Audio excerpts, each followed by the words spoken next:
parsha de esta semana, Parshas Pinjas, comienza con el relato de que Dios le da a Pinjas el hecho de ser un Kohen. Pinjas era hijo de Elazar a Kohen, era nieto de Aaron a Kohen, pero él mismo no era un Kohen. Y sin embargo, a partir de todo el evento del final de Parshas Balak, en donde Pinjas mata a un príncipe de la tribu de Shimon, junto con Cosbi Bastzur, una princesa de los midianitas, etc., una historia que no viene al caso ahora. El punto es que Pinjas hizo un sacrificio enorme por el cual Dios le regaló, por así decir, el hecho de ser un Kohen. Ahora bien, por avoida, cuando uno hace un trabajo específico, uno tiene una recompensa. Pero que el hecho de ser Kohen o no ser Kohen, no es una cuestión de recompensa, es una cuestión natural en la persona. Si uno es hijo de un Kohen, que se casó con una mujer apropiada para un Kohen, etc., entonces uno es un Kohen. Pero si uno no es hijo, si uno no tiene esa naturaleza específica, entonces uno no es un Kohen y ya está. ¿Cómo es que a partir de que Pinjas hizo algo específico, Dios, por así decirlo, le regaló Bris Kehunos Eilam, un pacto de sacerdocio, de que es una por siempre, y Pinjas ahora es un Kohen, los descendientes de Pinjas son Koyanim, etc. ¿Cómo funciona esta cuestión? Para entender esto, cuando observamos en toda la Parsha Pinjas, encontramos varios eventos que son preparación para la entrada específica en Eretz Israel. Dios selecciona a Yoshua ben Nun como próximo líder para ingresar al pueblo de Israel dentro de la tierra de Israel. Dios nos dice cómo vamos a repartirnos la tierra de Israel, en qué porciones y de qué manera va a ser a través de una lotería, etc. Y Dios nos da korbanos, ofrendas, que muchas de ellas iban a ser solamente hechas en la tierra de Israel. Quiere decir que toda esta parsha, Parshas Pinjas, es una preparación para la entrada en la tierra de Israel. Y si toda la parsha se llama Pinjas, quiere decir que en Pinjas tenemos que encontrar alguna cuestión específica que nos enseña y nos muestra cómo es la entrada en la tierra de Israel. Ahora bien, ¿qué significa la entrada en la tierra de Israel? Nuestros sabios cuentan que si el pueblo de Israel no hubiesen pecado en la época de Moshe Rabbeinu, en el desierto, etc., la entrada en la tierra de Israel hubiese sido la Geula Shleima, la redención completa, hubiese sido con Mashiach, y no estaríamos acá haciendo este video, por así decir. Pero el pueblo de Israel pecó, etc. Quiere decir que si Parshas Pinjas es una preparación para la entrada en la tierra de Israel, y la entrada en la tierra de Israel significa la venida de Moshiach, significa que Parshas Pinjas nos muestra y nos enseña cuál es la forma en la cual nos preparamos y en la práctica hacemos que venga Moshiach. ¿Qué significa la venida de Moshiach? Nuestros sabios nos explican que la venida de Moshiach es la revelación de la presencia de Dios a los ojos de carne y hueso de todos los seres humanos. Como dice el versículo, tu maestro Dios no se va a cubrir más. Hoy en día la presencia de Dios está oculta, tras las vestimentas de la naturaleza, tras el mundo, por así decir. Pero en la época de Moshiach se va a revelar la presencia de Dios tal y cual Él es, literalmente. Ahora bien, en esto de la presencia de Dios hay dos partes, por así decir. Hay una presencia de Dios investida en la creación, que está presente, por así decir, hoy en día también, y la podemos percibir a través de los tzadikim, de los justos, de los milagros que ocurren, etc. Y hay una presencia de Dios que es infinita. Que esta presencia de Dios es justamente la que está oculta en la creación y está hoy en día también, pero no es percibible. Y esto es lo que vamos a poder percibir en la época de Mashiach. Y de hecho, por cuanto el ser humano está compuesto, está construido a imagen y semejanza de Dios, si Dios creó todo el universo de esta manera, que hay una revelación finita, limitada, en las vestimentas de la naturaleza y una revelación infinita, en el ser humano existe lo mismo. En la Neshama, en el alma, hay dos partes. Hay una parte del alma que se inviste en el interior del cuerpo, que en general hay 5 partes del alma: Nefesh, Ruach, Neshama, Haya y Yehida.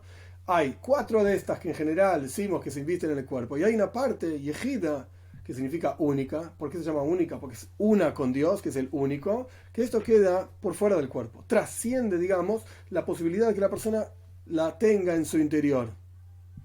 Esto quiere decir que, de vuelta, así como hay una presencia de Dios finita investida en el mundo, hay una parte de la Neshama que está investida en el cuerpo, y así como hay una presencia de Dios infinita que no está investida en el mundo y no está revelada en el mundo, hay una parte de la Neshama, del alma, que es infinita y no está revelada e investida en el cuerpo de la persona.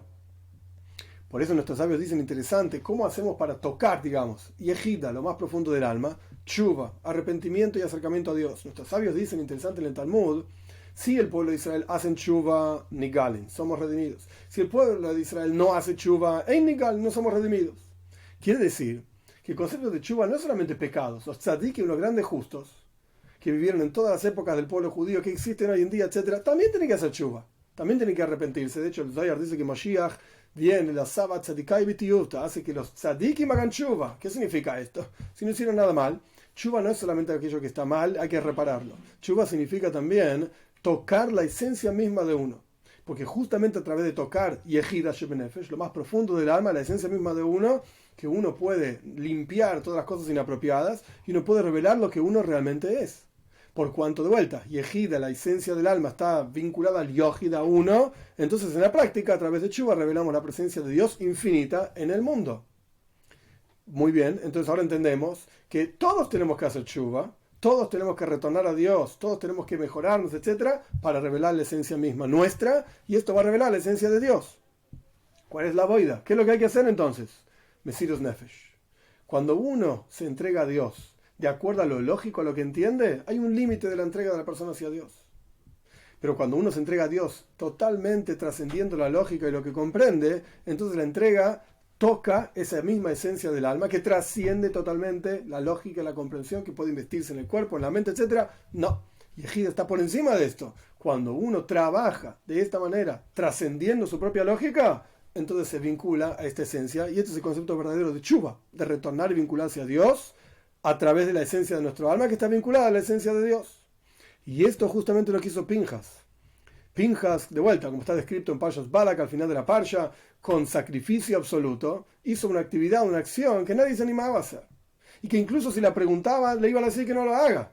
Pero sin embargo, él se entregó totalmente a lo que estaba correcto, a lo que era correcto, y fue y lo hizo, y mató a Zimri, a Cosbi, etc. Entonces, vemos que Pinjas tocó la esencia de su alma.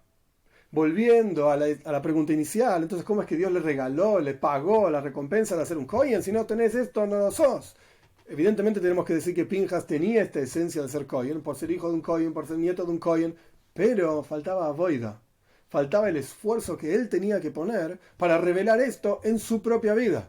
Una vez que él hizo este esfuerzo de Mesirus Nefesh, de entregar su vida por Dios, etc., por lo que era correcto, por la Toira, por las leyes, Dios reveló en el interior de Pinjas, en su mundo, en su vida normal, que él también es un Kohen. Hasta ese momento no estaba revelado esto. Pero a partir de la entrega al Mesirus Nefesh de Pinjas, Dios revela esta cuestión, y Pinjas tenía Bris que una soilam, el pacto de sacerdocio por siempre. Esto es lo que nos deja a nosotros, no somos Pinjas, pero lo que nos deja a nosotros es que si la Toira nos cuenta esta cuestión, y la Toira nos dice que Pinjas, a través de su servicio de Mesirus Nefesh, de entrega total, reveló desde su interior lo más profundo que él tenía, que era un Kohen, etc., y lo trajo a este mundo aquí abajo, y esto era la preparación para entrar en Eretz Israel, y esta es la preparación para Moshiach, entonces nosotros, en nuestra generación específicamente hablando, que se llama Ikvusot Mashiach, los talones de Mashiach, estamos en el nivel más bajo. Nosotros, a través de Avoida, del servicio de Mesirus Nefesh, y Mesirus Nefesh no significa entregar la vida por Dios, hoy en día, porque gracias a Dios no hay nadie que nos impide cumplir todo el mitzvah, nadie nos persigue, etc., sino que Mesirus Nefesh es la entrega de la voluntad. Nefesh también quiere decir no solamente alma, sino también voluntad. Como dice Abraham, cuando fue a comprar Me'aras HaMachpelah, la cueva donde enterró a Sara, y Yeshus Nafshechem, si ustedes quieren, preséntenme a Efron ben Tzohar y voy a comprar la cueva, etc. Nafshechem es alma. Entonces, cuando nosotros entregamos nuestra voluntad, es alma y voluntad. Cuando nosotros entregamos nuestra voluntad a Dios, este es el concepto de Mesirus Nefesh, esta es la preparación para entrar en Eretz Israel, y esta es la preparación no solamente para pasar por ahí, sino que para entrar con Kibbutz Galuyos, con la reunión de todos los cautivos y todos los exiliados de todos los Yehudim en todas las partes del mundo, con la venida de Mashiach pronto en nuestros días.